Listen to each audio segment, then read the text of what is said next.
Europa, Asia, África, América, Oceanía, a los 5 continentes que se conectan desde ahí. Esto es River Arena, esto es el avivamiento de la calle Broadway. Arriba ese aplauso, tiene que escucharse hasta allá, hasta Chile, hasta Argentina, Alaska, Canadá, hasta Europa, España. Bendito eres. ¿Cómo están? ¿De verdad bien? Recién hablamos, porque esta conexión es después que pasa la alabanza, después que pasa la adoración, después de la sorpresa que tenemos acá.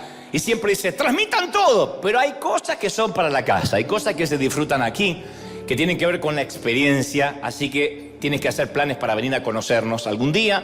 Mientras tanto, recibimos el mensaje de Dios. ¿Estamos listos para lo que Dios nos va a hablar? Díganme. Amén. Muy bien. Yo creo que te he contado una infinidad de veces que tuve la providencia de Dios, de servir a Dios, de servirlo, desde que tenía unos 19 años, mal, con muchos errores, por supuesto, porque cuando uno es bastante mocoso e inmaduro, mete la pata. Pero comencé a predicar por providencia divina a esa edad, como digo siempre, con muchos errores teológicos, todavía los tengo, pero ahí los tenía más. Más de una vez, insisto, puse a Moisés dentro del arca, le prendí una zarza a Noé, un burro lo tragó a Jonás. Se me mezclaron los animales, los profetas, pero empecé. Y nunca más me detuve hasta la fecha. Y yo realmente me sentía un consentido de Dios en aquel entonces. Sentía que el favor de Dios estaba sobre mi vida, que estaba sobre todo lo que yo tocaba. Tenía la sensación de que nada ni nadie podía detenerme. Me sentía de un modo invencible, me sentía talentoso, diáfano, multifacético. Me sentía que podía hacer cualquier cosa y que Dios siempre me iba a bendecir. Para cuando tenía unos 23 años, me había acostumbrado mucho a escuchar a la gente decirme cuánto Dios me usaba, y empecé a prestarle atención a esos elogios y a esos halagos. Vengo de una estima muy dañada, de un hogar que no apuntaló para sanar mi sentimiento, mi estima, y entonces los primeros halagos que llegan con el ministerio, reconozco que me hacían bien. Peor aún, comencé a esperarlos, comencé a ansiarlos. Entonces la gente se me acercaba y me decía, ¡ay, qué talentoso! Pero puede hacer de todo, qué ecléctico, qué multifacético. ¡Ay, tan carismático!, decían las señoras de 60 años. ¡Qué carismático! ¡Ay, podría ser mi nieto! Y yo, con toda mi sabiduría de mis 22 años, de mis 23 años, empecé a creerles. Y empecé a pensar, por fin soy alguien. Tengo éxito, me va bien. Cuando ya tenía 24 años, moría porque me invitaran a predicar a congresos importantes. Aparecieron muchos, a esos congresos que aparecían muchos famosos en el flyer, en el afiche. Y mi meta en ese entonces era llenar la agenda de invitaciones, porque sentía que así yo estaba agradando a Dios, que tenía un calendario lleno. Quería fabricar oportunidades, y todo aquello que fabricamos con esfuerzo humano sabemos que no lleva la garantía de Dios. Yo conté esto en alguna ocasión. Pero Dios usó todo aquello, todo eso, para trabajar en mí, para crucificar mis motivaciones equívocas, mi inseguridad. Era un tiempo que necesitaba, porque yo me estaba como haciendo o agarrándome de todos los halagos, de todas las cosas bonitas que me decían. Dicho esto, sé que alguna vez también te conté esta historia a continuación, pero voy a refrescarla a modo de introducción. Como sentía que la gente me decía cosas y yo era jovencito, yo recuerdo estar en un congreso enorme en Santiago de Chile, a los cuales a todos los chilenos les mando un saludo enorme. Cuando te invitan a un congreso de esos enormes, con muchos oradores, tus motivaciones son puestas a prueba, porque en el juego de las comparaciones, mientras mejor le vaya al orador anterior, peor se ve uno. Y mientras peor le vaya a ellos, mejor se ve uno, en desmérito del resto. Ustedes dicen, ¿pero eso ocurre entre cristianos? No, pero ahí sí ocurrió. Porque un orador va detrás del otro. Y te guste o no, el público, cuando tenemos una jornada con varios oradores durante la mañana y luego por la tarde, el público suele comparar, solemos comparar. Y decir cosas como, me gustó el predicador anterior, estaba muy ungido, muy lleno de Dios. A ver, ¿qué tal el que sigue? Entonces el que sigue tiene la presión de que el anterior hizo levitar a las suegras, sanó enfermos, y uno dice, ¿qué hago? Las vuelvo a bajar a la suegra de vuelta, ¿qué hago? Y cada predicador que tomaba el micrófono de algún modo superaba las expectativas del orador anterior. En aquel entonces yo era bastante inmaduro, demasiado inseguro, no quería que a los demás les fuera demasiado bien. Que Dios los bendijera, pero no para decir, qué bruto, cómo los bendice, que los bendijera nomás. Porque me dejaba mal parado. No quería estar a la sombra de nadie. Y menos sumado al aditamento, que era el más joven de todos los predicadores. Y además yo me estaba, insisto, alimentando con los elogios de la gente. Entonces llegó mi turno. En ese entonces se llamaba el Teatro... No, tenía otro nombre, o quizás se llamaba el Teatro Monumental de Chile. Sabrán los queridos chilenos de dónde hablo, ¿no? Hice lo mío, sentí que la gente quedó feliz, prediqué, transmití lo que en ese momento creía que Dios había puesto en mi corazón, pero luego de mi conferencia pasó el siguiente predicador y literalmente me destrozó en público durante la siguiente hora. Él dijo cosas como, no entiendo que en estos congresos serios, y miró a los anfitriones y les dijo, invitan a estos argentinitos sin experiencia. Hasta lo de sin experiencia me lo aguanté, lo de argentinitos me dolió. Tenía que haber dicho argentinazos. Luego agregó estos muchachos, literalmente, no estoy exagerando ni un ápice. Estos muchachos, como el que acabamos de escuchar, se creen los grandes ungidos, pero déjenme decirles que en unos pocos años van a ser como la nada. Porque son una moda, porque estos muchachitos son fuegos de artificio que llenan estadio a bases de emociones baratas, etcétera, etcétera. Eso fue lo más suave que dijo esa mañana en Chile, literalmente. Yo nunca había visto tanto antagonismo en alguien. Nunca había visto tanta tirria, en alguien que no me conocía, tanto enojo. No quiero decir odio, pero tanto enojo al menos, ¿no? Fue tan duro, tan explícito, que el anfitrión, el querido Fernando Chaparro, que a lo mejor si está mirando o su familia debe recordar el incidente, aunque pasaron muchos años, Fernando Chaparro estaba al lado mío, me puso la mano sobre mi rodilla y me dice, con su tono chileno, no te preocupes antes que esto va a forjar tu carácter.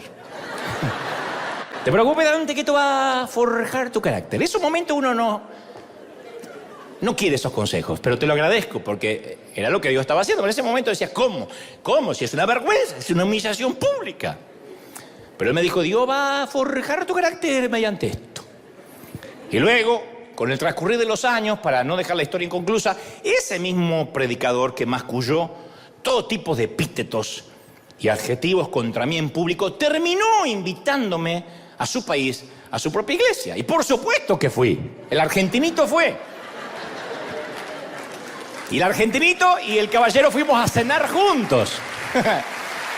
Bueno, a este caballero no lo voy a mencionar por razones obvias, pero sí fuimos a cenar, ¿no?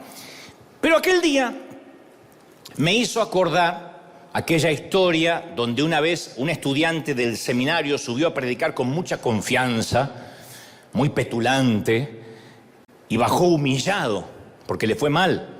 Y ahí estaba el príncipe de los predicadores, Spurgeon, que le dijo, si hubieses subido como bajaste, habrías bajado como subiste. No lo diré otra vez porque el que lo entendió, lo entendió.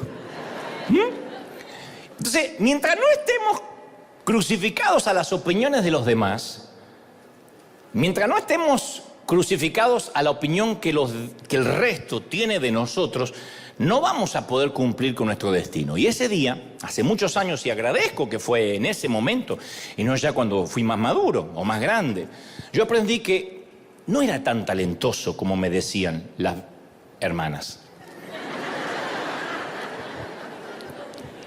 Que sin la bendición de Dios no podía hacer cualquier cosa.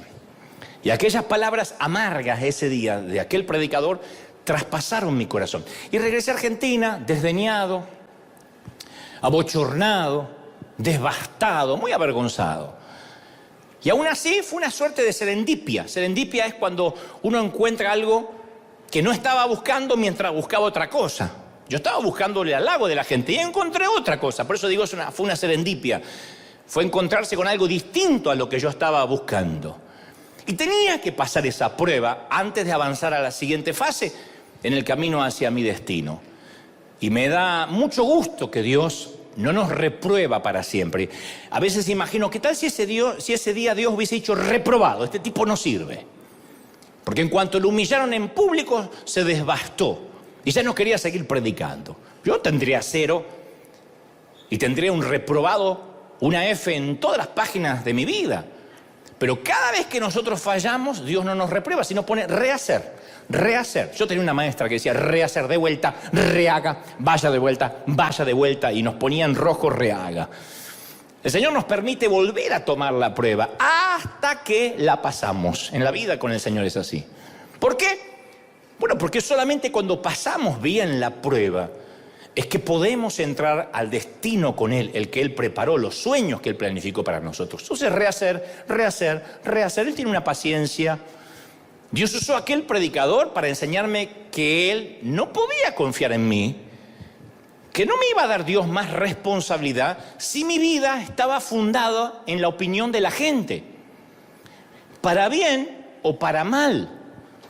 No me puede elevar un elogio y destruir una crítica, porque Dios no me puede dar entonces mayor responsabilidad. Si Dios algún día iba a confiarme más, debía forjar un carácter fuerte, por lo menos en lo que respecta a la mirada ajena. Y Él conoce los sueños, conoce las visiones que nos da y sabe el carácter que se necesita para cumplir la obra que nos da. Él te da un sueño y sabe que para eso se necesita un carácter para poder atravesarlo. Entonces puede que tengamos grandes sueños en nuestros corazones, insisto, que Dios mismo colocó allí, pero sin el carácter forjado, sin el carácter labrado por el Espíritu Santo, no vamos a llegar muy lejos. Y yo no era el primer joven que se encontraba aparentemente desviado de un sueño de Dios y con un carácter endeble. No, yo voy a las Escrituras y hace miles de años un joven llamado José también recibe un sueño, una epifanía. Tiene un encuentro con Dios que le cambia la vida. Y la historia está registrada en Génesis 37, que describe cómo José recibe ese sueño, el sueño de Dios, y cómo lo manejó a continuación. Y es fascinante. Yo sé que la historia, algunos la han escuchado desde niños, otros se desayunan con la historia por primera vez, pero es fascinante por lo menos algunos detalles. José, dice de Génesis, cuando tenía 17 años, más inmaduro de cómo Dios me encontró a mí, 17 años apacentaba el rebaño con sus hermanos. Entonces dice la palabra que José trajo, es la primera vez que aparece José y los hermanos en la Biblia. José trajo a su padre malos informes sobre sus hermanos. O sea que era alcahuete también, chupa media del padre, como dicen en algunos países. Y entonces amaba Israel a José más que a todos sus hijos, porque era el hijo de la vejez. Y como era el hijo de la vejez, lo amaba y le hizo una túnica Hugo Boss de muchos colores. Y vieron sus hermanos, que pues tenía buen gusto el papá de José, y vieron sus hermanos que su padre lo amaba más que a todos sus hermanos, lo amaba por encima del resto. Acá la Biblia no es elegante para decirlo, porque cualquier padre diría, no, yo amo a todos los hijos por igual. Es como decía mi mamá siempre, yo amo a todos por igual. Mentira, la vieja siempre estaba con mi hermano, pero por lo menos es elegante, ¿no? Para hacer política. Acá la Biblia no es políticamente correcta. Dice, no, amaba a José por encima de sus hermanos. Por eso lo odiaban y no podían hablarle amistosamente. O sea que cada vez que le hablaban, le ladraban a José. Y luego agrega las Escrituras, y José tuvo un sueño. Cuyos hermanos no le hablaban nunca amablemente, tuvo un sueño y cuando lo contó a sus hermanos, ellos lo odiaron aún más. Entonces, a pesar de que José, tenía 17 años cuando recibe su sueño, no obstante, no alcanza a cumplir ese sueño que Dios le da hasta que tiene 30. Desde los 17 hasta los 30 pasaron 13 largos años en que José recién empezaría a dar los primeros pasos del sueño que Dios le dio hacia su destino. Dios tenía que tratar con el corazón de este muchacho antes de que cumpliera el sueño que Dios le había dado. Y la Biblia dice que José apacentaba el rebaño con sus hermanos y, como te dije, trajo un mal reporte de sus hermanos al padre. Y yo pensaba, porque se nos escapa ese episodio, ¿por qué trajo un mal reporte de sus hermanos? ¿Por qué él es el encargado de pasar un reporte para empezar? Yo no digo que los hermanos de José no eran exactamente perfectos, yo no digo que no se merecían el mal reporte, pero esto revela parte del carácter de José, que de alguna manera él se sentía calificado para hacer este tipo de juicio de valores respecto de sus hermanos. Cuando uno juzga el comportamiento del resto ajeno, eso revela cierto problemita en el corazón. Cuando uno continuamente está mirando cómo se comporta el otro y lleva y trae, es porque hay algo en el corazón. Y Dios tenía en mente, se me ocurre a mí, un gran destino para José. Y Dios sabía que esa actitud tenía que irse si José iba a tener éxito. Porque la Biblia, yo digo siempre, tiene cierta economía espiritual. No hay nada acá que Dios lo pone por las dudas o para rellenar o para agregar un par de páginas. Todo tiene cierta economía. Se llama economía creativa. Nuestro cuerpo tiene cierta economía creativa. No te da un riñón por las dudas. Si el corazón se te arruina y se te tapan las arterias, empieza a usar el que tienes de repuesto. No hay nada de repuesto en nuestro cuerpo. Todo tiene una economía creativa que debemos cuidar. No tenemos nada que sobre. Y en las Escrituras tampoco nada sobra. Y si lo primero que aparece acerca de José es que él trajo un mal reporte de sus hermanos, es porque Dios quiere que lo sepamos. Entonces yo me pregunto si este era un alcahuete, si este era un chismoso del padre, ¿por qué Dios le daría un sueño tan grande a alguien tan joven? ¿Por qué Dios no esperó a que fuera un poco mayor, o un poco más sabio, o un poco más maduro, quizá? Y a mí se me ocurre que Dios lo moldeó a Josué por años para que él estuviera con el carácter necesario para alcanzar ese sueño.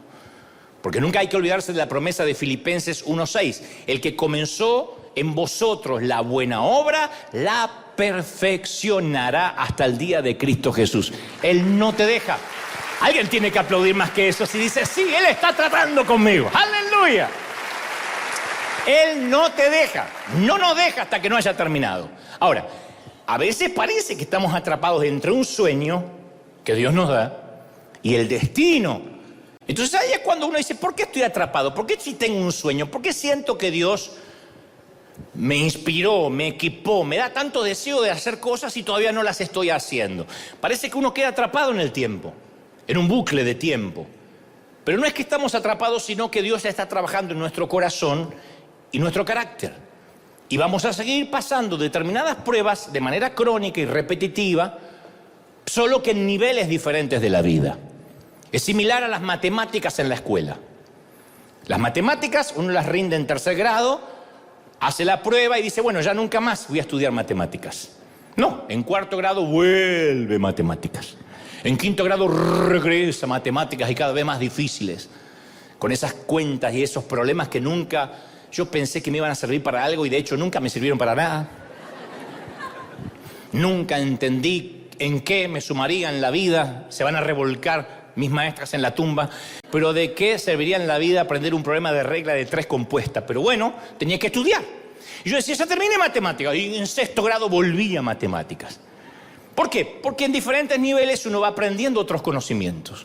Entonces la buena noticia es que cada vez que pasamos una prueba con Dios, recibimos un nuevo nivel de responsabilidad, un nuevo desafío en cuanto a lo que Dios nos confía. ¿Me están siguiendo, sí o no? A medida que vamos pasando. Pero con cada nuevo nivel de responsabilidad enfrentamos un nuevo nivel de prueba en el área del orgullo, en el área del carácter. Por eso hay un pequeño consejo que aprendemos de la vida de José. Cuando recibes un sueño de Dios, lo primero que tienes que hacer, no hagas como José o como este servidor, cierra la boca, no lo cuentes. Cuando Dios te dé un sueño, te lo voy a decir en español del Cervantes, cierra la jeta. Dile al que está a la derecha y a la izquierda, cierra la jeta si Dios te dio algo. No lo cuentes. No lo cuentes. José cometió el error de contarle a los hermanos y los hermanos lo odiaron aún más. Dice que lo odiaban por causa de sus sueños y de sus palabras. De sus sueños y de sus palabras. O sea, no eran solamente los sueños de José lo que alteraba, lo que ofendía a los hermanos, sino la manera en que hablaba de esos sueños. Para el que no conoce la historia, José tiene unos sueños donde aparentemente la metáfora es que sus hermanos y su padre se inclinaban ante él. Cosa que iba a pasar cuando él luego estuviese en el segundo lugar al lado del faraón. Pero él lo cuenta y lo habla, era bocón porque tenía algo de sangre hispana, José, lo cuenta y dice, no sabés lo que Dios me va a dar. Entonces, y eso hizo que lo odiaran más. Si queremos avanzar hacia nuestro destino, cosa que yo aprendí tarde, uno tiene que aprender a cerrar la boca, que es la prueba más difícil. Es lo más difícil. El problema parece que está centrado en la boca, pero en realidad empieza en el corazón. Porque Jesús dijo en Mateo 12:34, porque de la abundancia del corazón habla ¿qué? La boca. Y en Mateo 15:18 dice, pero lo que sale de la boca proviene del corazón. Y eso es lo que contamina al hombre. De modo que si tenemos problemas con lo que sale de nuestra boca, necesitamos echar un vistazo dentro de nuestro corazón, no es solo la boca. Porque si el orgullo está en nuestro corazón, tarde o temprano va a encontrar la manera de salir por la boca y se va a notar, porque somos seres comunicacionales. Entonces, una razón por la cual tenemos esa tendencia al orgullo es que a veces intentamos tratar con el fruto en lugar de llegar a la raíz. Cuando vemos el fruto del orgullo, cuando vemos que metemos la pata, sí, somos tocados por Dios, sacamos unas tijeras y podamos las hojas, quizá arrancamos alguna que otra ramita y decimos, me tengo que cuidar de no decir. Le conté al padrino que me compré una camioneta y mirá la cara que hizo, la próxima vez me callo la boca. Le conté a fulanito que Dios me bendijo con una casa y me miró con una cara de asco, no sé, lo tenía que haber contado, ¿para qué lo puse en Instagram? Y creemos que es cambiar un modo de vida, cambiarle el fruto. Pero si no tratamos con la raíz, va a continuar apareciendo en nuestras vidas, retrasando nuestro destino. Hay una raíz de orgullo que tiene que ser podada. De otro modo, vamos a seguir luchando en ese área. La raíz es la inseguridad. Cuando yo comencé, no era orgulloso, era inseguro. Y la inseguridad se ve como orgullo. Yo quería recibir halagos no porque era un orgulloso, aunque ustedes digan, y sí, argentino. No, yo quería recibir halagos porque era inseguro. Sé que los argentinos tenemos fama de agrandados, pero no crean eso.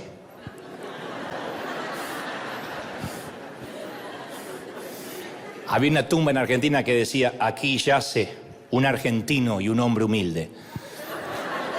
Y un mexicano dijo, mirá, entierran dos tipos a la vez en la misma tumba acá. Pues yo no era orgulloso, inseguro. Muéstrame a una persona que se ve orgullosa y yo te voy a mostrar a una persona que en realidad es completamente insegura de lo que tiene, de quién es. La inseguridad es el combustible de la vanidad.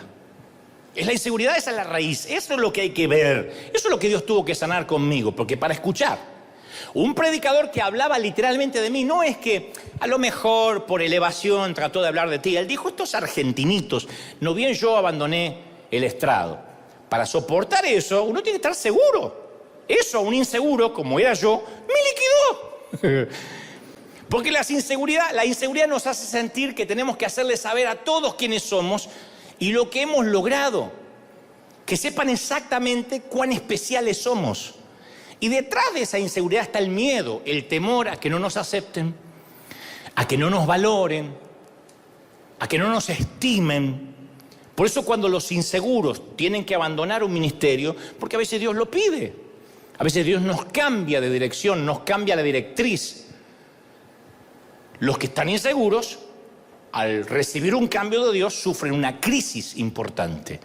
En cambio, el que sabe quién es en Cristo, nada cambia porque su mundo interior sigue estable, sigue estando igual. Pero aquellos cuyo mundo interior está en desorden, como me pasaba a mí cuando era más joven, tienden a vivir una confusión acerca de su identidad.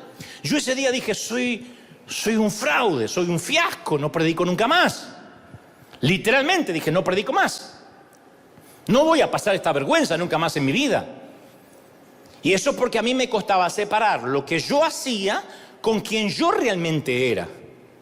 Entonces, cuando uno no lo puede separar, no podemos creernos nosotros, bajo ningún punto de vista, que somos tan exitosos y somos tan felices como mostramos en Instagram o en las redes.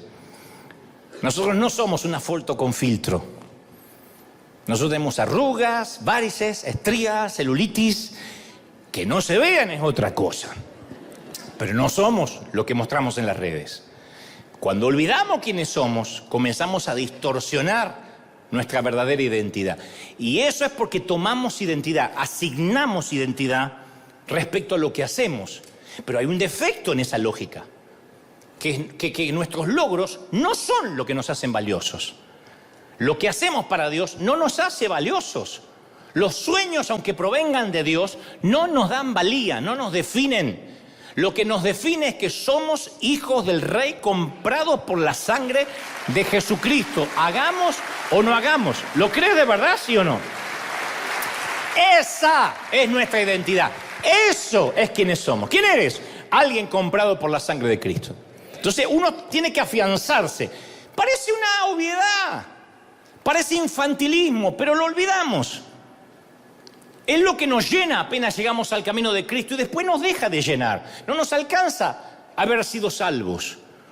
Pero uno tiene que afianzar, fundamentar su identidad en eso. ¿Me están siguiendo, sí o no? No sé si notaste esto, pero nunca el presidente de la Unión Americana, de los Estados Unidos, tiene que decirle a la gente que él es el presidente. Ya sabe la gente. Yo no me imagino al presidente diciendo, ¡hey! Soy el presidente, el comandante en jefe de las Fuerzas Armadas, el líder del mundo libre, el hombre más importante del país más poderoso del mundo. No anda diciendo eso. Jesús tampoco tuvo que decirlo. Nunca dijo, este soy yo necesariamente. Cuando Satanás tienta a Jesús en el desierto, lo primero que hace Satanás es tratar de poner duda respecto a su identidad. Mateo 4:3 dice, si eres el Hijo de Dios, demuestra que eres el Hijo de Dios, demuéstralo. Y tienta a Jesús para que hiciera algún pequeño milagro. Si eres el Hijo de Dios, pasó lo mismo en la sinagoga. Si eres el Mesías, repite lo que oímos que hiciste en las bodas de Caná. Pero Jesús le responde al enemigo, escrito está, escrito está, escrito está. No le dijo, claro que soy el Hijo de Dios. ¿Qué te pasa, flaco? ¿Sabes quién soy yo? Agua, aceite líquido. Te voy a decir un par de cositas de quién soy yo. No le dijo eso. En lugar de eso nos dio un hermoso ejemplo de seguridad. Él se afianzó en la sencilla verdad de las palabras de su Padre. Y todo lo que espera de nosotros cuando somos tentados por la inseguridad es volver a lo que nuestro Padre ha dicho de nosotros y apoyarnos en esa verdad. ¿Qué dice Dios que eres? ¿Quién dice Dios que soy? Jesús no tenía nada que probar acerca de sí mismo. Por eso hay dos armas poderosas, dos armas que yo aprendí con dolor y te las voy a regalar por la misma ofrenda. Las dos armas. Mira, saber quiénes somos y saber quiénes éramos. Eso es el remedio contra la inseguridad. Saber quiénes somos y saber quiénes fuimos. Primero hay que saber quién uno es. Es fácil estar seguro porque nuestro Padre dice que nos ama y me importa un cuerno si los demás lo saben o no. A mí el Señor me ama. ¿Cuánto te ama, princesa, el Señor? ¿Te importa un cuerno que ni tu marido lo sepa? ¿Cuánto te ama el Señor? ¿Cuánto te ama, príncipe, el Señor? Eso te afianza, ¿sí o no? Esa es la muerte del 50% de la inseguridad. El otro 50% es recordar quiénes éramos antes de que Él nos adoptara. Porque no nacimos en el palacio. A ver, nadie nació en Buckingham acá. Vinimos al mundo como mendigos, simple plebeyos de una aldea perdida. Pero el rey nos vio por la ventana de su castillo, se enamoró de nosotros, se vistió como un indigente, se metió en la aldea para ganar nuestros corazones. Y cuando ganó nuestro corazón, nos llevó adoptados al castillo como hijos de Dios para siempre. Entonces esto me lleva a la conclusión de que sin Él tampoco somos nada. ¿Está claro? Sin Él no somos nada. Jesús lo dejó claro en Juan 15:5. Separados de mí, nada podéis hacer. Nada. Está bien, te diré quién eres, pero recuerda que sin mí tampoco eres. Y eso termina de quitar la inseguridad. Dos verdades que me dan una sensación de seguridad increíble. Yo digo, yo sé quién soy en el Señor, pero cuando me empiezo a sentir el tapón del océano, o la última Coca-Cola del desierto, Dios me dice, recordá, flaco, quién eras. Porque yo soy el que te di la nueva identidad. Entonces es maravilloso, porque a partir de que uno sabe de dónde viene y hacia dónde va y quién es mientras tanto, uno puede llegar a un lugar lleno de extraños y no sentir la necesidad de demostrar quién es. Uno se siente más importante que cualquier actor, que cualquier ganador del Nobel, del Pulitzer, porque era mendigo, Dios me hizo príncipe, sé quién soy y eso hace que yo camine pechito de paloma por la vida, como caminaba Maradona, así, seguro de mí, sabiendo de dónde Dios me sacó.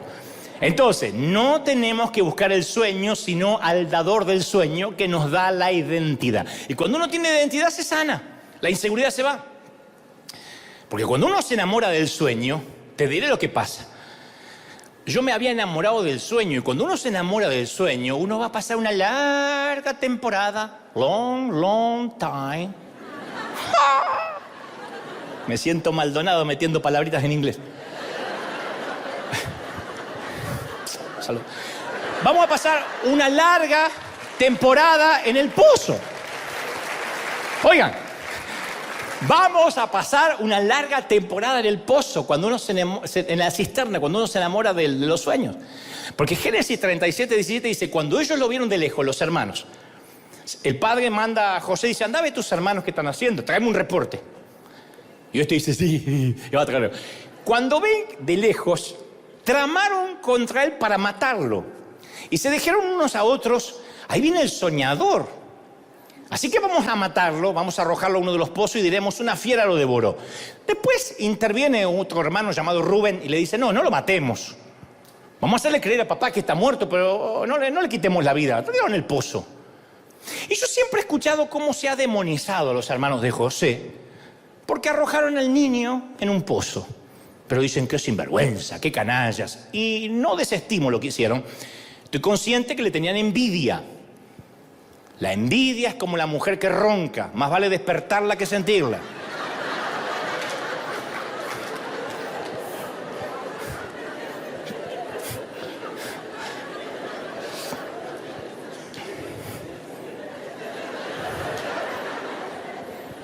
Te la tiro para que la guardes en tu corazón.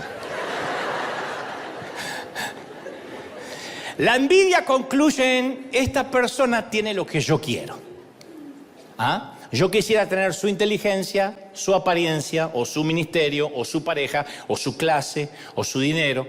Como yo no puedo tenerlo, yo quisiera que él no lo tenga. Eso es la envidia. Es la bilis tóxica. Es el patógeno pernicioso, pestilente, pútrido, que enferma el cuerpo de Cristo. Si nosotros en la iglesia no damos nada, van a poner en las redes, se llenan los bolsillos con el evangelio. Si salimos a dar, que no sepa tu izquierda lo que da tu derecha. Si nos va bien, en el caso mío, si me va bien, y se fue porque están los dólares allí. Si me va mal, eso le pasa por irse. Entonces, envidia es el deseo no consumado, sumado al resentimiento. No nos gusta ver en el fondo a alguien que le vaya demasiado bien en desmérito de nosotros. Y más si a él le va bien en algo que nosotros fracasamos, o lo que es peor, en aquello que nunca intentamos siquiera hacer. Y el apóstol Pablo dijo, alégrense con los que están alegres. Uno diría, ¿de verdad necesitamos ese consejo casi básico? Alégrense con los que se alegran, lloren con los que lloran, dijo Pablo. Sí, es necesario ese consejo. Porque la envidia me hace llorar cuando otros se regocijan. Y me hace regocijar cuando otros lloran y le va mal. Así de cruel es la envidia. Viste, yo sabía que le iba a ir mal. Y me regocijo porque al otro le fue mal. Y complacer a la envidia es como querer calmar la sed con agua de mar, con agua salada.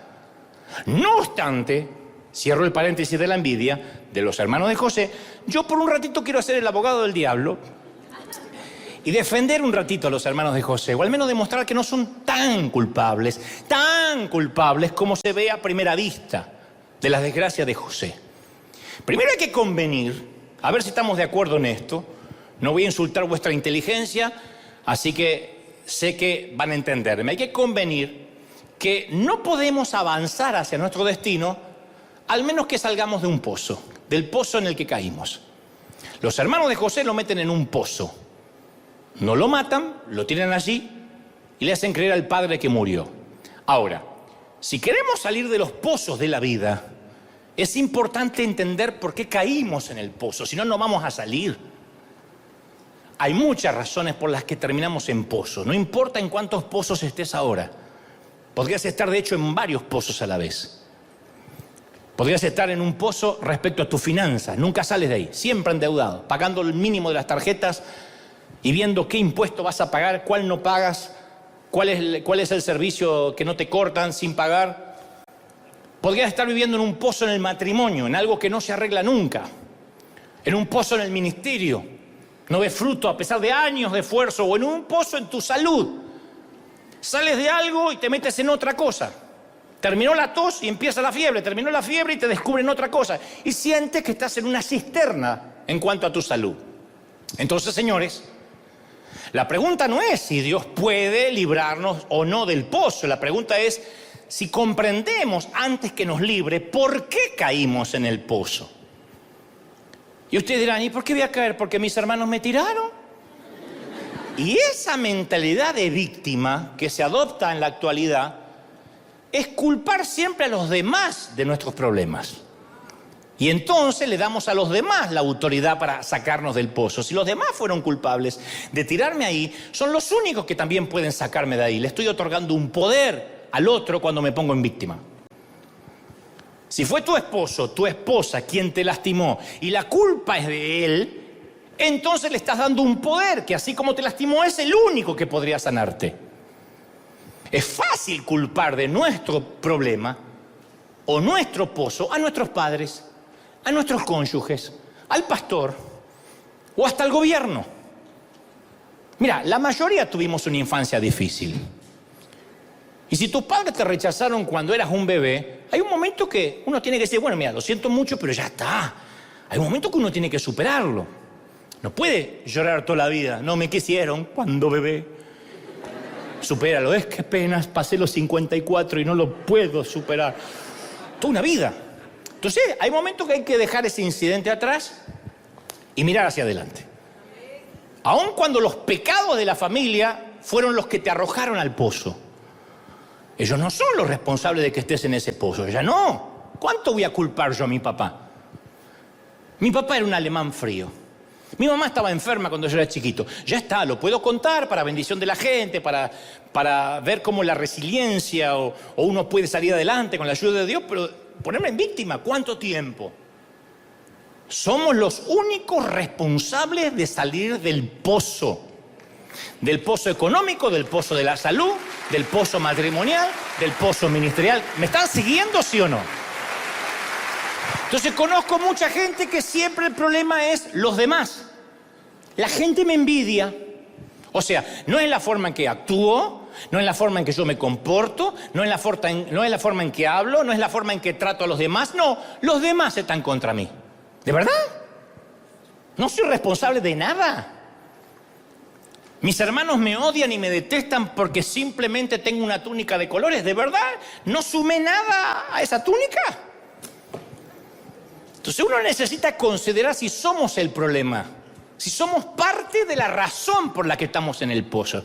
Yo podía haberme enojado toda la vida con el hombre que habló mal de mí en Chile. Sinvergüenza, Satanás, ya Dios te va a crear una pierna, 2 suegras te va a mandar. Yo podría haberlo maldecido. Y reconozco que me enojé. Pero en un momento tuve que desviar el eje y decir, ¿qué quiere Dios enseñarme? ¿Por qué me hizo mal? ¿Por qué me liquidó? ¿Por qué me destruyó? ¿Por qué dependo de lo que dice un hombre que ni siquiera me conoció nunca ni jamás tomó un café conmigo? O sea, diré esto, nunca saldremos del pozo hasta que dejemos de culpar a nuestros hermanos por habernos arrojado al pozo. Jesús tenía la oportunidad José tenía la oportunidad perfecta para desarrollar una mentalidad de víctima. Porque él estaba tratando de obedecer a su papá cuando sus hermanos lo lanzaron a la cisterna. Y sabemos que sus hermanos lo envidiaban y lo odiaban. Correcto, así dice la Biblia. De manera que habría sido fácil que los hermanos de José cargaran con toda la culpa del incidente del pozo. Y habría sido muy fácil para José enfocarse solamente en los pecados de ellos y nunca echar un vistazo a su propio corazón. Pero José, vaya, caramba, que también contribuyó al problema. No me digas que estás en un pozo financiero porque una vez te estafaron y ahí hizo un efecto dominó. En algo contribuiste al problema, en haber elegido mal al socio, por ejemplo. Ay, no sabe lo que es mi ex. ¿Te pusieron una pistola en la cabeza para que te casaras con tu ex cuando no era tu ex? ¿O te gustó? Porque si no, la culpa es del ex. Hace 50 años que el tipo no está más contigo. Ay, pero él me cambió la vida. Ya está. No es tan poderoso, no es Iron Man. Ya está. Entonces, siempre me pregunté, ¿por qué, por ejemplo, por qué estaban los hermanos de José trabajando en el campo mientras José se quedaba en casa? Continuamente dice las escrituras, los hermanos de José trabajaban en el campo y él estaba en casa. Ay, porque era un nene, 17 años, pelos en las patas tenía el tipo, 17 años. ¿Qué estaba jugando con los jueguitos? Te voy a contar otro secreto que aprendí de la peor manera. El padre de José le había dado una túnica de muchos colores, porque era el favorito, ¿no? Y nuestro padre, a cada uno, todos, nadie diga que no, también nos dotó con regalos, con ciertos talentos, con ciertos dones. Pero José empezó a hallar su identidad, que lo identificaba como el hijo favorito, en lugar de hallar su identidad en la relación que lo hacía el hijo favorito. Él asignó su identidad a la túnica. Como resultado, terminó perdiendo el regalo.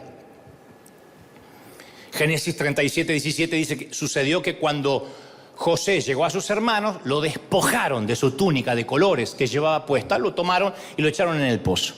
Lo primero que hicieron, le despojaron el regalo del padre. Y nosotros también, cuidado, podemos quedar atrapados en los regalos de Dios, atrapados en los regalos del Padre. Podemos empezar a encontrar nuestra identidad o sentido en el valor de ese regalo, en lugar de aquel que nos dio el regalo. Yo encontré, siendo muy jovencito, mi valía en servir a Dios. Pero no me importaba tanto Dios, me importaba más servirlo.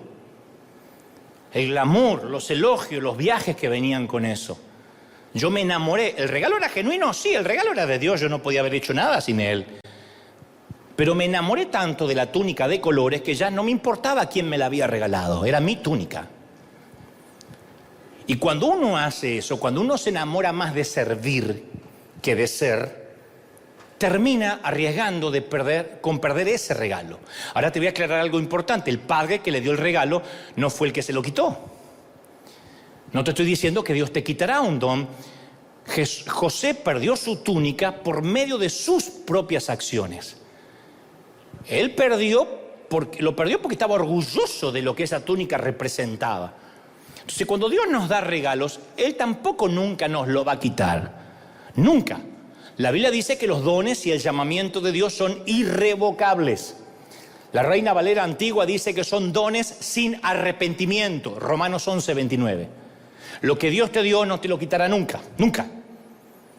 Y si peco, no quitará tu don. Y si meto la pata, no quitará tu talento ni tu don. Es irrevocable. Dios no te da el don y te lo quita, te lo da y te lo quita. No. Sin embargo, nosotros mismos podemos perderlo sin que Él te lo quite. ¿Cuánta gente tiene un don de Dios? Tiene talento, pero no puede usarlo porque su corazón es incorrecto. Haga memoria. ¿Qué pasa si perdimos el don de Dios que Él nos dio por nuestras propias acciones? No que Él lo quitó, lo perdimos. ¿Lo vamos a recuperar? ¿Qué esperanza hay? Bueno, yo te animaría a ver el final de la historia de José. José terminó siendo el gobernador de Egipto, el segundo hombre más poderoso del mundo conocido. Y llegó a ser el segundo hombre más rico del mundo. Así que probablemente tuvo después cientos de túnicas de colores. Dios lo restituyó Todo lo que perdió Dios se lo restituyó y José recuperó algo mucho más importante que una túnica. José recuperó la relación con su padre. Durante años no tuvo comunicación con su papá, ni siquiera sabía si estaba vivo. Pero después que José aprendió a andar en humildad, Dios restauró su relación con el padre, no con la túnica. Ese es el propósito de la temporada en el pozo. Que volvamos a las bases y a entender por qué queríamos venir a la iglesia años atrás. ¿Se acuerdan cuando no era servir, cuando no era predicar, cuando no era un micrófono, cuando no era una oportunidad? ¿Se acuerdan cuando solo era agradecer lo que Él nos había dado? ¿Se acuerdan ese que las Escrituras llaman primer amor? Una temporada en el pozo nos pone en un lugar que no podemos salir allí por nuestras propias fuerzas ni hacer nada por nosotros. Ese pozo mundial durante 2020 y 2021 se llamó y se sigue llamando pandemia.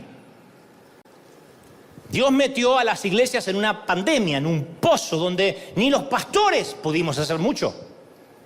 Algunos perdieron templos, otros perdieron edificios, campus completos, otros se deprimieron y otros literalmente consideraron el suicidio. Porque toda su identidad estaba en la túnica de colores, no el que se la había regalado. Y la pandemia nos pega un shock. ¿Podrás adorar en tu casa? ¿En el fregadero? Si no puedes ir a la iglesia por un año y meses. ¿Te mantendrás fiel? ¿Leerás las Escrituras aun cuando el pastor no te pida que repitas nada? Y muchos no lo lograron. El pozo los metió en un sitio, los colocó en una situación donde no podían salir por sí mismos. Y eso es bueno, porque al no poder salir por uno mismo tiene que pedir ayuda a Dios. Pero algunos no le piden ayuda a Dios y se dejan morir. Creen que al perder la túnica han perdido al Dios que se las dio. ¿Me están siguiendo, sí o no?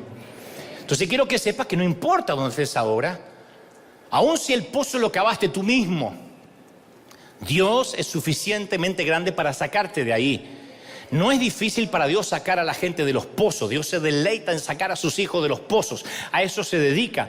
Pero no nos quitará de ahí, no nos sacará de la cisterna hasta tanto y en cuanto nos demos cuenta que es más importante el que nos dio la túnica que la túnica. Hasta tanto nos demos cuenta que la túnica no es una excusa para menospreciar a los que no la tienen. Saúl fue guerrero de Israel, dice la Biblia, tan alto que los demás apenas le llegaban al hombro. Era un alto el tipo, ¿eh?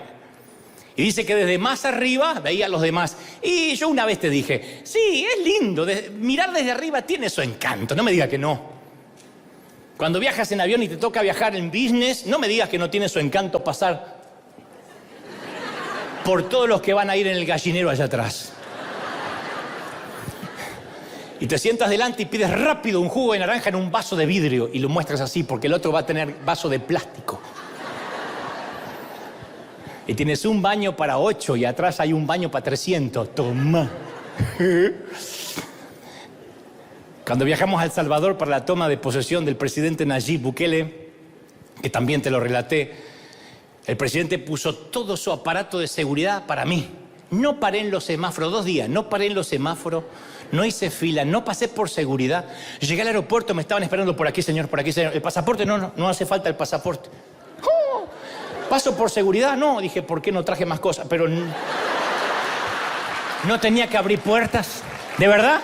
Iba a abrir la puerta y me la abrían la puerta. No cargué maletas. Me agarraron las maletas y desaparecieron y ya están en su lugar.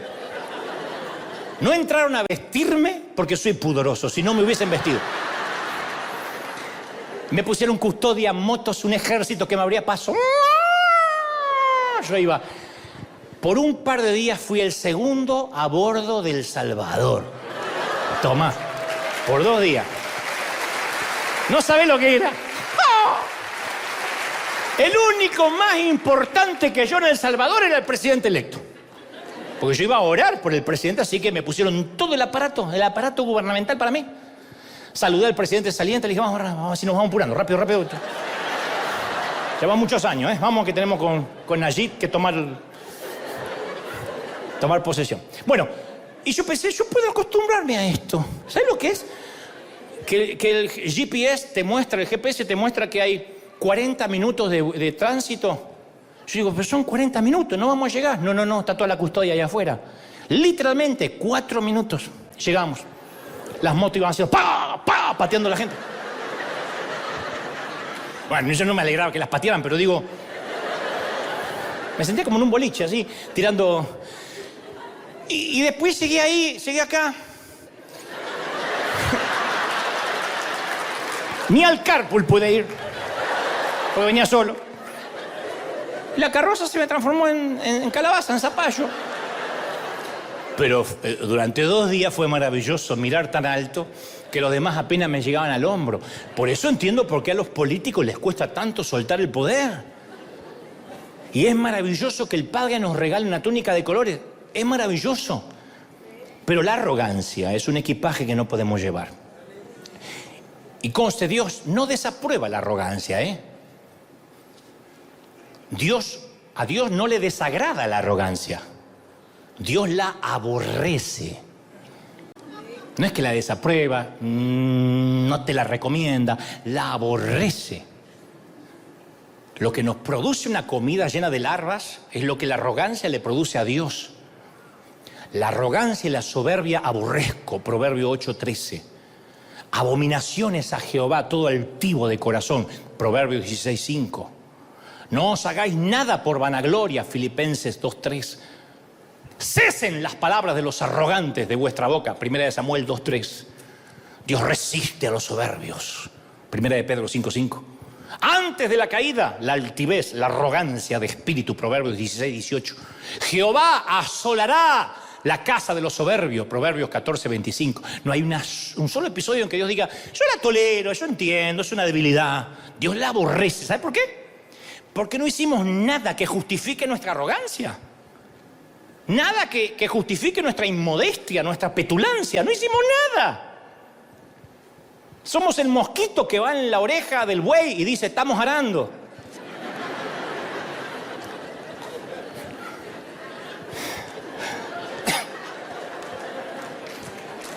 O que va en la oreja del elefante y dice, nos pasamos por arriba.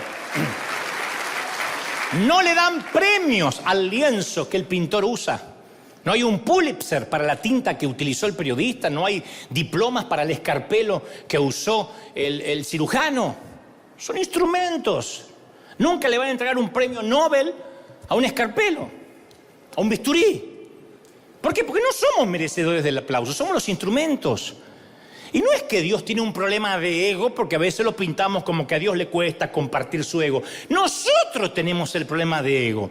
2 días yo estaba en El Salvador y me quería ser salvadoreño. Yo digo, yo no, nunca más tránsito. ¿Sabes lo que es nunca más tránsito? Decía, quiero tal cosa. Había 4 personas que me la traían. Maravilloso. 2 días. Y me sentía DiCaprio en el Titanic.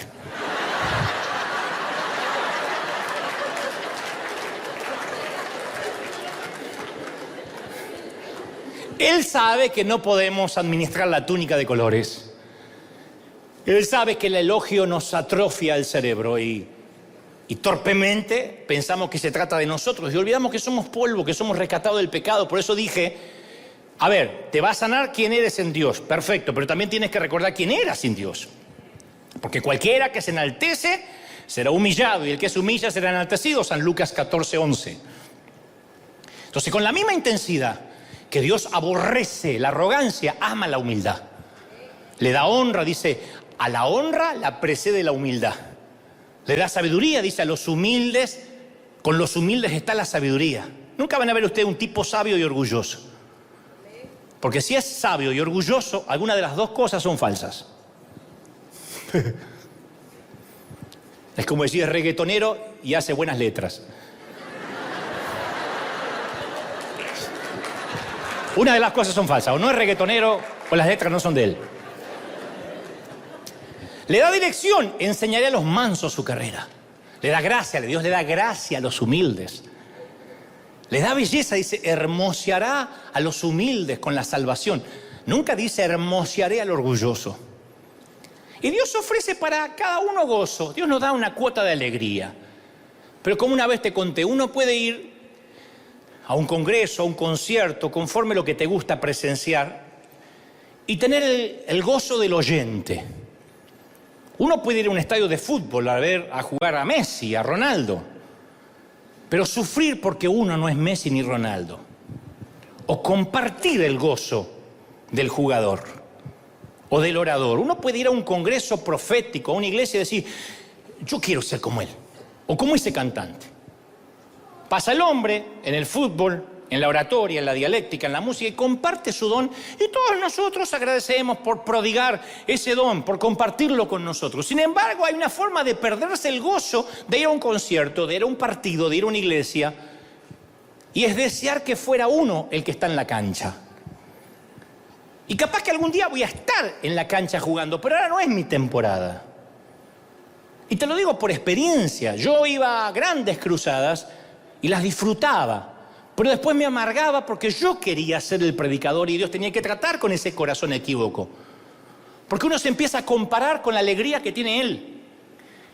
Y luego llega esa sensación de ansiedad, de vacío, que mientras mayor sea el don de esa persona, más pequeño nos sentimos, en vez de disfrutarlo. Y uno se pierde la temporada de oyente, de espectador, por querer estar ahí. Y todavía no nos toca estar ahí. Hay momentos en la vida que no nos toca estar ahí. Y nos perdimos el disfrutarlo. Nunca conté en detalle lo que te diré a continuación, pero estuve meditándolo ayer y sé que hace a la historia y quizás nos va a ayudar a comprender más lo que trato de decirte. Hace unos años comisionamos a alguien para que trabajara a mi lado y al principio este caballero no cabía en su agradecimiento. Fue hace muchos años. Lo que él dijo fue, solo espero estar a la altura de tamaña responsabilidad. Estar al lado tuyo, trabajar, no sé si lo lograré, pero haré mi mayor intento. Y con el correr de los meses, ni siquiera los años, yo empecé a notar que él solía maltratar a otros. Y eso no lo aprendía de mí. Tengo muchos errores, pero no soy un maltratador. Ni siquiera alguien que trata a la gente con lo que se llama ahora destrato, que es ignorar. Pero no era lo peor que él maltrataba a gente, sino que yo notaba que lo disfrutaba. Que la cuota pequeña de poder que tenía, que manejaba, lo estaba afectando. Y luego empecé a notar cómo su carácter iba mutando y entonces más tarde empezó a ocultar información, que es la manera que tienen las personas inseguras de manipular al entorno. Si yo me voy, esta computadora no la maneja nadie, nadie sabe cómo encenderla. Si yo me voy, nadie tiene la llave de este sitio. Si yo me voy, la caja fuerte la tengo yo. Si yo me voy, dicen que la información es poder. Y entonces empezó a tener secretos, a usar contraseñas que solo él conocía, a pedirle a mi entorno que no me contaran todo lo que estaba sucediendo en el campus. Y un día, él estaba muy malhumorado, maltratando gente delante mío. No eran empleados de él, no eran subalternos que dependían de él. Así que decidí confrontarlo, lo invité a sentarse dentro de mi automóvil porque estábamos lejos de la oficina y le dije, no nos vamos a ir de aquí hasta tanto me digas qué está pasando en tu corazón. Mira, yo he notado que has cambiado notablemente, que no eres el mismo hombre que yo conocí hace unos años atrás. Quiero saber si soy yo el culpable. Y entonces hubo un largo silencio, seguido por un suspiro eterno, y yo creí que confesaría algún pecado oculto. O quizá me diría que necesitaba una mejora en su salario. Pero nada, ni en 1.000.000 de años me preparó para lo que iba a decirme. Nunca olvidé aquel momento porque fue como un low motion, en cámara lenta. Me dijo, ¿quieres que realmente te abra mi corazón? Le dije, nada me gustaría más. Y te doy mi palabra que puedes decirme lo que sea. Y entonces lo escupió. Me dijo, no sabes lo duro que es para mí y para mi esposa trabajar en la iglesia y ver que el que aparece en la página web eres tú. No estaba listo para eso. Y Dios sabe que estaba completamente absorto, pasmado. Nunca nadie me había planteado algo así, de esa índole. Y le dije, pero vos sabés que te estoy pagando para que hagas tu trabajo, ¿no? ¿Estás consciente que además yo aquí soy el pastor? Perdón por ser tu pastor. Y él solo me repitió, mis parientes a veces me preguntan qué hago y no tengo nada para mostrarles. Tú no sabes lo duro que es que mi foto no aparezca en la web. Le digo, sí, aparecen varias fotos. No, en la página principal. Y ese día se rompió algo para siempre entre nosotros, porque ese mismo día supe que no descansaría hasta tener su propia foto, su propia página web, sus propias redes sociales. Me dijo, sueño con mi ministerio, yo tengo mi logo, tengo mi jingle, y solo temo que si abro mi iglesia, tal vez toda tu gente se vaya conmigo y no quiero hacerte eso. Era surrealista. Más un chiste malo que surrealista. Le dije, mi gente no es mi gente. Si Dios quiere que se vayan contigo o con Matusalén, que se vayan. Yo no morí por nadie. Yo no morí en la cruz por nadie, así que no es mi gente. No son mis hijos. Tenía un logo, un jingle y un corazón equivocado. Y la gran tragedia es que algunos prefieren ser la estrella de un equipo perdedor que el mediocampista de un equipo ganador. Cabeza de ratón en vez de cola de león. Increíble. Y se abren paso en su propio reino pigmeo liliputiense. Un sitio donde lo reconozcan, donde le den eso, le digan, ¡wow! ¡Qué túnica de colores que tienes! Lo honren, le agarren el maletín, le cuelguen el saco, le lleven el abrigo. Dios nos libre de ese estrechamiento neurótico de los soberbios. Por cierto, vanidad aparece 75 veces en la Biblia. Su uso mayoritario es Eclesiastés 28 veces, Salmos 10 veces, Isaías y Jeremías lo empatan 8 veces más. Y en los Salmos vanidad se usa como adjetivo de pasajera, mortal, perecedera, débil. Por eso me viene a la mente la escena de la película de Al Pacino que interpreta a John Milton, o el mismísimo Lucifer, que luego de cuando parece que su víctima logra escapar de sus tentaciones, Al Pacino interpretando genialmente a Lucifer mira a cámara, sonríe y dice, vanidad, definitivamente mi pecado favorito. Y creo que ese es el pecado favorito de Satanás. Y que sí o sí, a través de una túnica de colores, de un halago, de una honra, logra penetrar. Por eso yo quiero que hoy demos gracias por las temporadas no de túnicas, las temporadas de pozos. Porque yo pienso que, en alguna parte de ese pozo, José tuvo que haber cambiado. En algún lugar de ese pozo, José debió haber clamado a Dios con verdadera humildad, porque después de haber experimentado el pozo, José era un hombre cambiado. Algo le sucedió a José en ese pozo. En algún lugar de ese pozo, José debe haberse hecho responsable de sus propias faltas. En alguna parte de ese pozo, José debe haber tratado de salir y cuando vio que no podía, clamó con humildad. En algún lugar del pozo, José debe haber dicho, necesito que me perdones. Soy un petulante. Obra en mi corazón. No quiero más ser un tipo inseguro, porque ahora no tenía más túnica de colores. Y ahí empezó a cambiar la situación de José. Y ahí las cosas se empezaron a alinear en dirección al destino que Dios había preparado para él. Mucho antes de que José fuera lanzado en el pozo, Dios tenía un plan para sacarlo de ahí y llevarlo a su destino. Lo que los hermanos hicieron para hacerle daño, Dios los usó para bien. Lo reconocerá José más adelante. Pero cuando nosotros nos humillamos a nosotros mismos y clamamos a Dios de corazón, Él nos libra del pozo en el que estemos. ¿No será que no sales del pozo financiero porque todavía sigues culpando a alguien por ese pozo? Yo no puedo culpar a mis hermanos ni a mis padres, ya no. Son experiencia, las agradezco, pero hay momentos que un hombre y una mujer tienen que hacerse responsable de la vida que tiene. ¿Sabes? Pasaron muchos años desde aquel incidente de Santiago de Chile. Y en ese entonces no existían las redes sociales. Hoy entiendo que Dios me estaba dando una probadita de lo que iba a venir. Aquel incidente me arrojó a una cisterna húmeda. Por mucho tiempo me dejó sin aliento en el pozo durante una larga temporada. Y luego que dejé de culpar al predicador, que me humilló en público, comencé a indagar acerca de mi inseguridad. No crean que con ese incidente la inseguridad mía se fue. La rendí en primer grado, la rendí en segundo grado, luego en tercer grado, en cuarto grado y luego en la universidad y sigo rindiéndola. Cada vez lo hago más rápido. Pero Dios necesitaba sanar la inseguridad. Y la primera vez fue cuando me di cuenta que mi inseguridad me había llevado hasta ahí. Y descubrí que Dios no me iba a dar ni delegar mayor responsabilidad en tanto fuera adicto a la aprobación o a los elogios. Me enseñó que si vivía de los halagos, alguna crítica me iba a matar, porque le daría igual de importancia a cualquiera de las dos. Y con el correr de los años el Señor me regaló cuero de rinoceronte, piel de paquidermo. Después de aquella temporada el Señor me sacó del pozo y como a José me llevó al palacio. Y desde ese entonces tengo muchos errores, muchos, pero en cuestión de inseguridad reconozco que he volado por fuera del radar de la mirada ajena.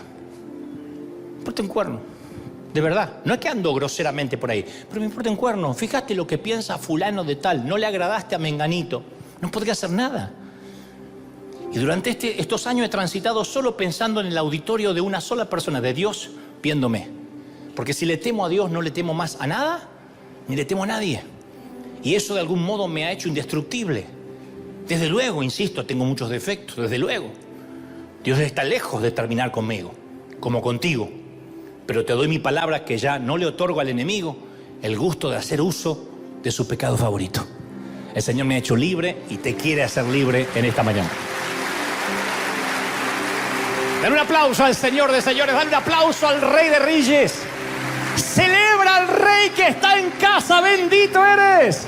Vamos, ponte de pie y dale un aplauso grandioso que se escuche en el resto del continente, en América, Asia, África, Europa, Oceanía.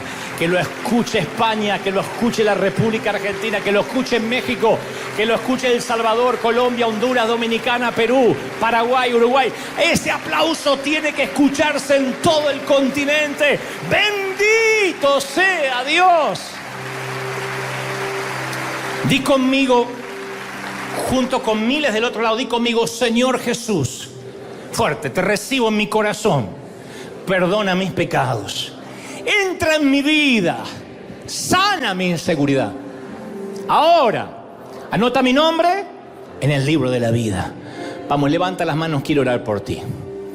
Termina enero, ¿y qué tal si Dios te regala ahora el saber la razón por la que has estado en ese pozo, y al ver la razón también te regala el salir y continuar hacia tu destino? No va a ser fácil lo que te queda, José. Aún te espera la acusación de la esposa de Potifar y la cárcel, pero tu destino está marcado por Dios. Terminarás en el palacio administrando los graneros de Egipto. Y Dios necesita pasarte por este proceso. Lo primero es salir del pozo. Y debes entender por qué caíste ahí. Dile: Señor, dame entendimiento, perdóname. Toma este tiempo para pedir perdón. Señor, perdóname. La inseguridad no es algo que se va de la noche a la mañana. Ahí está, latente, pendiente, pero es algo con lo que tendrás que luchar siempre. Y vas a tener que luchar el resto de tu vida. Le dices: Señor, perdóname por haber metido en esta deuda, por haber comprado lo que no debí, por haber empezado una relación equívoca. Perdóname por haber errado el camino, por haber equivocado el rumbo, por haberme corrido del eje. Dile: Señor, perdóname, yo quiero orar por ti ahora. Se termina el mes de enero y quiero que el Señor te regale un febrero con la seguridad que vas a empezar de nuevo, vas a salir de ese pozo. Te saco de ahí, dice el Señor, pero no te saco hasta que no digas: ayúdame. No fueron tus hermanos, no fue el error de otros, no fue el matrimonio fallido, ni el ministerio, ni aquel pastor el que te tiró en el pozo. Fueron tus acciones. Y tú estás acá hoy sin túnica, diciendo: no tengo nada que te agrade. Y Dios dice: tú me agradas, no la túnica, tú me agradas. Yo puedo chasquear los dedos y darte millones de túnicas. Eres tú el que me agradas. Vamos, enamórate del Dios de las túnicas. Enamórate no del sueño, sino del Dios de los sueños. Oro por los miles que están del otro lado mirándome, que están enamorados de sueños, de estadios, de escribir libros, de llegar a los medios de comunicación. Y el Señor me dice: tienes que arreglar tu corazón, porque mientras que estés más enamorado del éxito que de las almas, yo no te abriré las puertas. No es un logo, no es un jingle, no es una propia iglesia, no es aparecer, es saber que eres sano, que eres bendito en tu identidad conmigo, en que yo te saqué, en que yo te quité de la aldea y te di identidad. identidad. Y ahora esa identidad te santifica, esa identidad te solidifica, esa identidad te sana la estima. Recibe, recibe, recibe. Levanta las manos y bebe. Últimos minutos, pero no me quiero ir sin que esta presencia del Señor lo llene todo. Momento a momento, minuto a minuto, que sientas que Dios está hablando y algo está ocurriendo en la atmósfera. Y que cosas que ojo no vio, ni oído yo, ni han subido a tu corazón, Él tiene preparado. Pero tu sueño, óyeme, se ha detenido a causa de que la temporada del pozo se hizo más larga de lo que Dios tenía planificado. Es mayor el tiempo que estás en esa cisterna de la que Dios quería.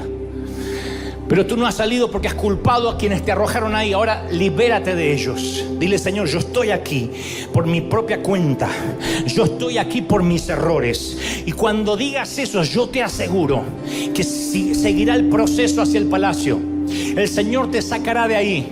Pozos ministeriales, pozos de depresión, pozos de tristeza, pozos de soledad, pozos de autoconmiseración. Dios te quitará de ahí, dice el Señor. Te sacaré de ahí, te llevaré a lugares, a sitios que jamás pensaste que ibas a llegar. Mira, el Señor me dice que le diga a determinada gente que está aquí que Él no quitó la vista del palacio para ti. Él tiene un palacio para ti.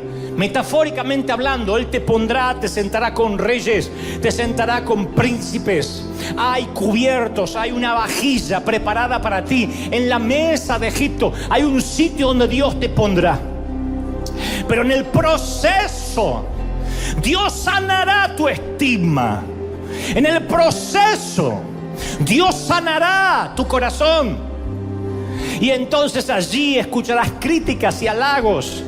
Y tú no oirás ninguno de ambos, ninguno, ni los que dicen Hosana, ni los que gritarán crucifícale. Pero si tú recibes y te llenas con los halagos de la entrada a Jerusalén, cuando ese mismo pueblo grite crucifícale, te dañará el corazón. Las coronas de espina no estarán sobre tu cabeza, sino sobre tu alma, sobre lo más profundo de tus entrañas. Libérate. Tu reino no es de este mundo.